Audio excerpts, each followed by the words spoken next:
मेरे लिए बहुत बड़ा और दिल धड़का देने वाला खूबसूरत दिन था जब मैं दुल्हन बनी बेड पर बैठी थी और मेरी रोम रोम कांप रहा था। मुझे चुपके से इतना बड़ा काम जो करना था, लेकिन मैं इस बात को समझ नहीं पा रही थी कि मैं इतना भारी लहंगे और जेवरात के साथ इतना जरूरी काम कैसे करूं। मेरी माँ कुछ दिन पहले ही इस बात को याद दिला कर गई थी। फिर मैं कांपते हुए बेड से नीचे उतरी, अपना लहंगा संभाला और दरवाजे खोला। अपने कमरे से निकलकर मैंने किचन की तरफ चेहरा किया। घर मेहमानों से भरा हुआ था, लेकिन उस वक्त मेरी खुशकिस्मती यह थी कि सब लोग खाना खाने के लिए जमा हुए थे और किचन की तरफ कोई भी नहीं था, क्योंकि खाने का इंतजाम हॉल में किया गया था। मैं छोटे छोटे कदम उठाते किचन की तरफ गई। मैं नहीं जानती थी कि कौन सी चीज कहाँ पड़ी है। अभी मैं इस परेशानी में खड़ी ही थी कि एक आवाज ने मुझे सर से पांव तक हिला दिया। नई नवेली दुल्हन, तुम यहाँ क्या कर रही हो? मेरी सास के इस सवाल ने मेरे पैरों तले से जमीन निकाल दी। मैंने अपनी मुट्ठी को जोर से बांध लिया और आहिस्ता से अपना चेहरा अपनी सास की तरफ मोड़ा और नरम आवाज में उन्हें कहा कि मुझे दूध का एक गिलास चाहिए। मेरी सास बहुत अच्छी थी। उन्होंने प्यार से मेरे सर पर हाथ रखा और मुझे कहा कि बेटा, आप चलो, मैं आपके कमरे में दूध का गिलास भिजवा देती हूँ।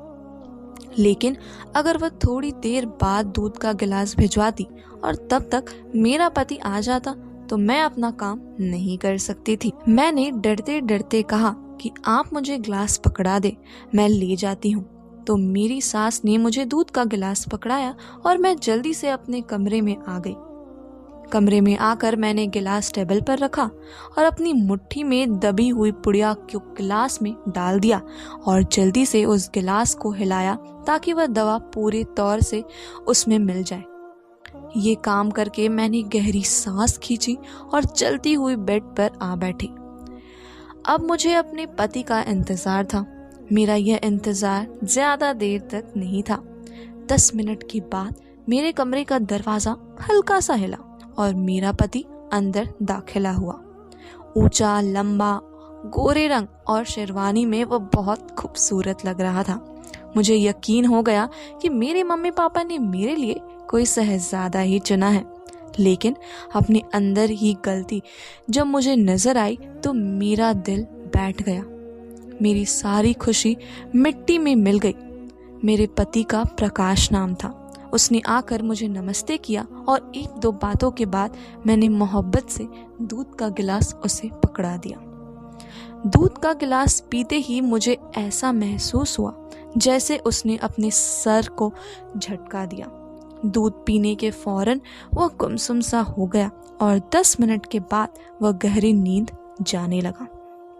मुझे अपने किए पर बहुत शर्मिंदगी थी, लेकिन इसके अलावा मेरे पास और कोई चारा भी नहीं था, क्योंकि मुझे अपनी माँ की बात भी जरूर माननी थी।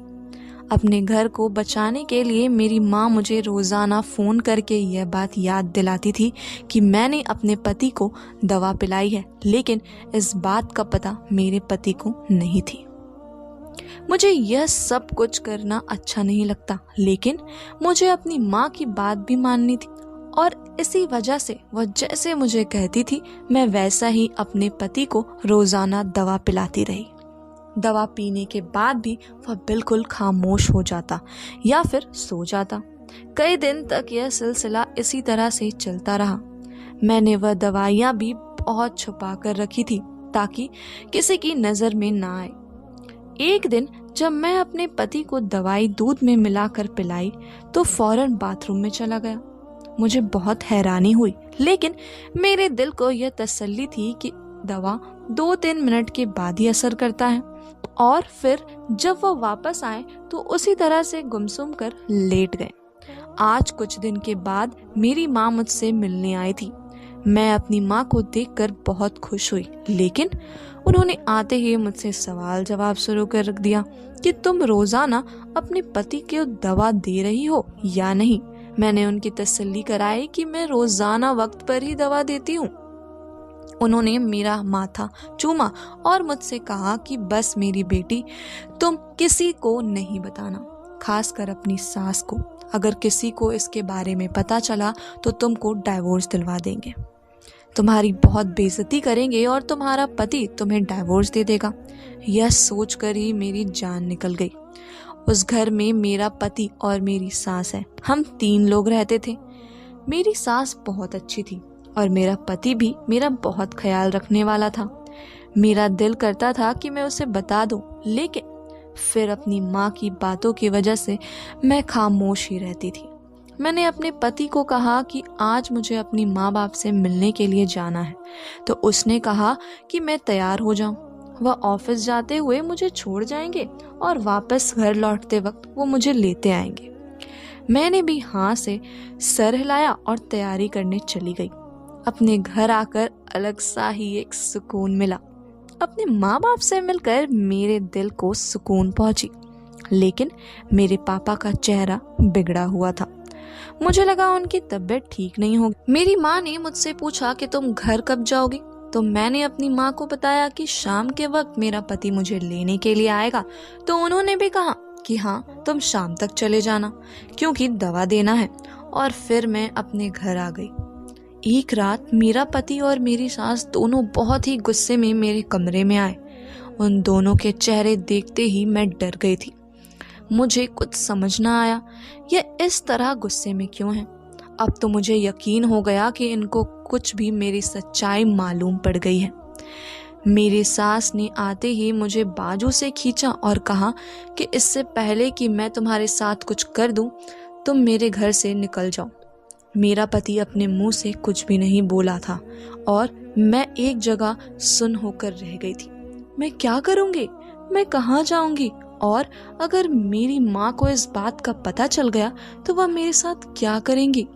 ये सारी बातें से मेरे दिमाग में टेंशन होने लगी और मेरी सास ने मुझे बाजू से पकड़कर कमरे से बाहर निकाल दिया और कहा कि निकल जाओ मेरे घर से। मैं टूटे दिल से कदम उठाते हुए अपने घर की दहलीज पर गिर गई।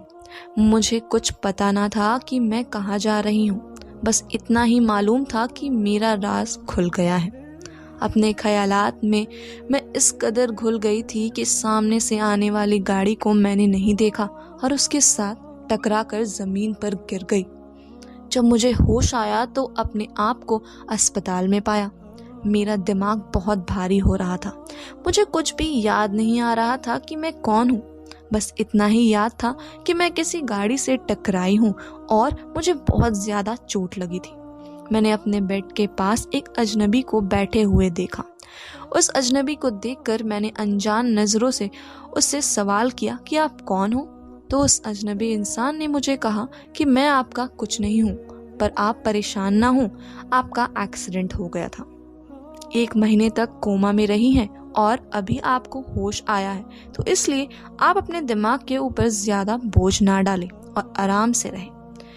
मैं उससे पूछना चाहती थी कि मैं कौन हूँ, मेरा घर कहाँ है और मेरे मम्मी पापा कहाँ हैं, लेकिन मैं उससे कुछ भी पूछ नहीं पाई। 1-2 दिन बाद मैं बिल्कुल ठीक हो गई थी।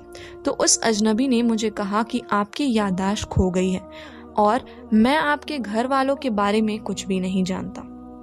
आप ऐसा करें, आप मेरे घर चलें और मेरे घर में मेरी माँ रहती है, वह आपकी देखभाल करेंगी। वह बहुत भले इंसान दिख रहे थे और उस वक्त मेरे पास कोई और सहारा था भी नहीं और ना ही मुझे कुछ याद था। इसी वजह से मैं उस अजनबी के साथ उसके घर आ गई।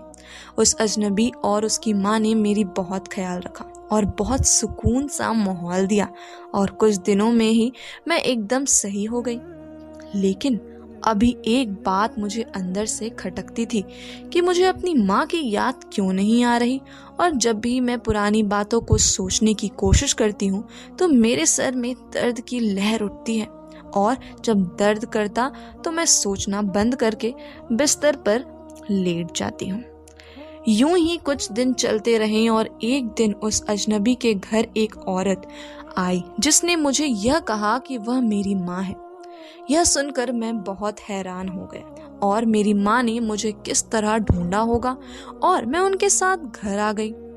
अभी भी मेरी याददाश्त वापस नहीं आई थी, लेकिन मुझे यकीन था कि वह औरत मुझसे झूठ तो नहीं कह सकती कि वह सच में मेरी माँ है। जिस तरह से वह मेरे से मोहब्बत से पेश आ रही थी, घर वापस आने के बाद मैंने देखा कि मेरे पापा बहुत परेशान थे।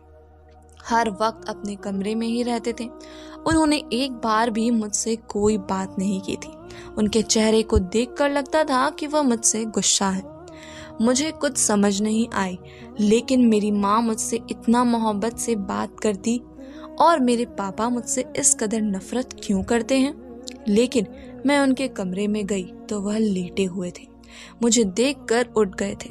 तो मैंने उनसे सवाल किया कि पापा, मुझे कुछ भी याद नहीं कि मैं कौन हूँ। लेकिन एक बात मुझे बहुत परेशान करती है कि आप मुझसे इस कदर गुस्सा क्यों हैं। तो मेरे पापा ने मुझे कहा कि मैंने और तुम्हारी मम्मी प्यार में कौन सी कमी रखी थी जो तुमने हम सबको इतना बड़ा धोखा दिया। यह सुनते ही मेरे पैरों तलों से जमीन निकल गई। शायद मैंने कुछ बहुत गलत किया है, जिसकी वजह से मेरे पापा मुझसे बहुत नाराज हैं और वह रोने लगे। उनकी हालत पर मैं तड़प गई। मैंने उनको चुप करवाने की बहुत कोशिश की, लेकिन उन्होंने मुझसे कहा कि मैं इस कमरे से चली जाऊं, और मैं दिल पर पत्थर रखकर वहां से चली आई। मुझे बहुत शर्मिंदगी हो रही थी कि मेरे पापा को मेरी वजह से इतनी ज़्यादा तकलीफ हुई है। मैं सोचने लगी कि अब जल्द से जल्द मेरी याददाश्त वापस आ जाए और मुझे पता चले कि मैंने आखिर ऐसा क्या किया है। और फिर एक दिन वह हुआ जिसके बारे में मैंने सोचा भी नहीं था। मैं कमरे में सोई हुई थी और मेरी मम्मी के पास दूसरे कमरे में उनकी बचपन की दोस्त बैठी थी। वह दोनों बहुत दिन बाद मिली थी। मेरी माँ ने पहले ही मुझे बताया था कि उनकी दोस्त आने वाली है।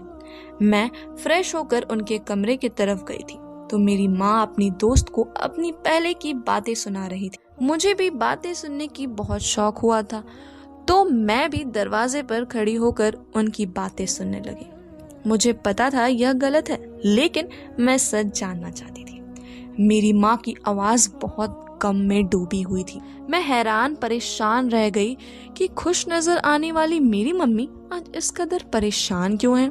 मेरी माँ ने अपनी दोस्त को बताया कि शादी वाले दिन वह बहुत खुश थी कि वह अपने मनपसंद से ब्याही जा रही है।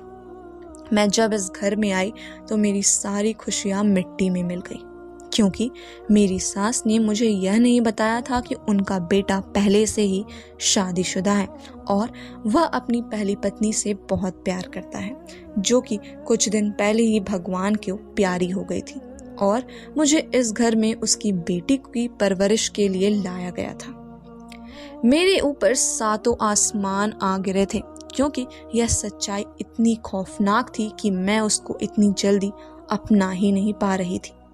मैंने गुस्सा दिखाना चाहा तो मेरे पति ने मुझे कहा कि अगर मुझे इस घर में रहना है तो चुपचाप मेरी बेटी की परवरिश करनी होगी, नहीं तो मैं घर से जा सकती हूँ। वह मुझे डाइवोर्स देने के लिए राजी है। मेरा दिल किया कि मैं इस लड़की को गला दबा दूं। आज अगर यह ना होती तो मैं खुशी खुशी अपने पति के साथ रहती, लेकिन मैं मजबूर हो गई थी और मैंने इस लड़की की परवरिश शुरू कर दी। मैंने दिल में ठान लिया था कि मैं इस बात का बदला अपने पति से जरूर लूंगी। जिस तरह उसने मुझे तड़पाया है, मैं उसकी बेटी को भी तड़पाऊंगी। वह जब छोटी सी थी और उसने बातों को समझना शुरू किया तो मैंने उसे कहा कि उसे इस कदर बीमारियां हैं कि उसकी कभी शादी नहीं हो सकती। यह बात मैंने उसके दिमाग में डाल दी। मैंने अपनी बेटी को कहा, यह बीमारी तुम किसी को मत बताना, जबकि अगर मैं भी कुछ पूछूं यह कौन सी बीमारी है तो यह कहना कि अंदरूनी बीमारी है जिसके बारे में मैं तुम्हें नहीं बता सकती। लेकिन अगर शादी के बाद तुम्हारे पति को पता चल गया, वह तुम्हें तलाक दे देगा और तुम्हारी सास तुम्हारी बहुत बेइज्जती करेगी। जैसे ही मेरी बेटी 16 साल की हुई तो मैंने अपने पति को कहा, ये तुम्हारी बेटी कह रही थी कि फलां आदमी से मेरी शादी करवा दो, नहीं तो मैं भाग जाऊंगी। यह सुनकर मेरा पति गुस्से में आ गया और उसने इस इंसान से शादी करवा दी जिससे मैं चाहती थी। शादी के बाद भी मैं उसे रोज फोन करके कहती थी कि तुम अपने पति को यह दवाइयाँ टाइम से खिला देना, ताकि वह तुम्हारी बीमारी के बारे में ना जाने। वह लड़की मेरी सारी बातें मानती चली गई। मैं चाहती थी कि वह अपने पति को अपने हाथों से ही पागल कर दे और फिर अपने पति से डाइवोर्स लेकर जब दोबारा इस घर में आए तो मैं उसे बदचलन का इल्जाम लगाकर अपने घर से उसे इस तरह तड़पाऊंगी जैसे उसके पापा ने मुझे धमकी देकर तड़पाया था। लेकिन मेरा सारा प्लान तो खराब हो गया जब उसके पति को मेरी असलियत का पता चल गया। उसका पति एक दिन ऑफिस से हमारे घर आया अपने ससुर और मुझसे मिलने के लिए, और मैं फ़ोन पर बात कर रही थी कि तुम्हें दवाइयाँ हर हाल में खिलानी है और साथ साथ यह भी कह रही थी कि अगर तुमने ऐसा ना किया तो तुम्हारे साथ बहुत बुरा करेंगे, तुम्हारे पति भी बहुत बुरा करेंगे। तब उसने मेरी बातें सुन ली और मुझे यह भी कहा कि मैं उसकी मासूम पत्नी से दूर रहूं, नहीं तो वह मेरा बहुत बुरा करेगा। और उसके बाद उसने वो दवाई खिलाई तो वह बाथरूम से जाकर उल्टी कर दिया, और तब उसने सोच लिया कि वह अपनी पत्नी को ठीक करके ही रहेगा।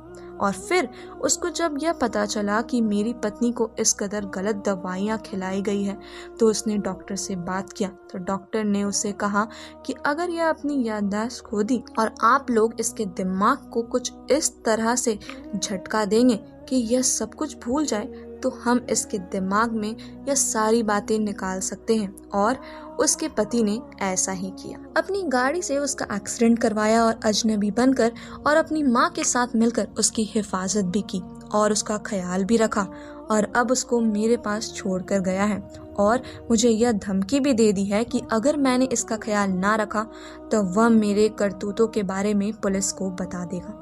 अपनी पत्नी को यहाँ पर छोड़ने का उसका यह मकसद है वह अपने पापा के करीब आ जाए। पति के दिल में उसकी बेटी के खिलाफ जो गलतफहमी डाली है वो खत्म हो जाए। वह अपनी दोस्त को और भी बहुत सारी बातें बता रही थी, लेकिन अपनी माँ की इतनी बातें सुनकर मेरी कदमों तले से जमीन निकल गई। और उस वक्त मुझे सब कुछ याद आने लगा कि मेरी माँ मुझसे किस कदर मोहब्बत से पेश आती थी, लेकिन उसके साथ साथ वह मुझे कितना डराया करती थी कि मुझे अंदरूनी बहुत सारी बीमारियां हैं। लेकिन थी तो मेरी सौतेली माँ ही ना, उन्होंने मेरे साथ बहुत बुरा किया। यही सब सोचते हुए मैं बेहोश हो गई। जब मुझे होश आया तो मैं अपने कमरे में थी। मेरा पति और मेरी सास मेरे पास बैठे हुए थे। मेरे पापा जी भी वहां पर थे। उनको देखकर मैं रोने लगी। उसने दिलासा दिलाया और कहा कि जो होना था वह तो हो गया, अब मैं अपने पति के साथ एक अच्छी जिंदगी की शुरुआत करूंगी। वहां पर मेरी माँ आई और उन्होंने मुझसे बहुत माफ़ी मांगी और कहा कि मैं उसको माफ़ कर दूं। मुझे यह भी कहा कि मैंने किसी की बेटी के साथ बुरा किया है, शायद भगवान ने इसलिए मुझे कोई औलाद नहीं दी। अगर मैं तुम्हारे साथ अच्छा करती तो शायद भगवान मुझे भी औलाद दिया होता। और मैंने दिल से उन्हें माफ़ कर दिया। मैं आज बहुत खुश हूँ और अपनी ज़िंदगी अपने पति और सास के साथ बिता रही हूँ। धन्यवाद।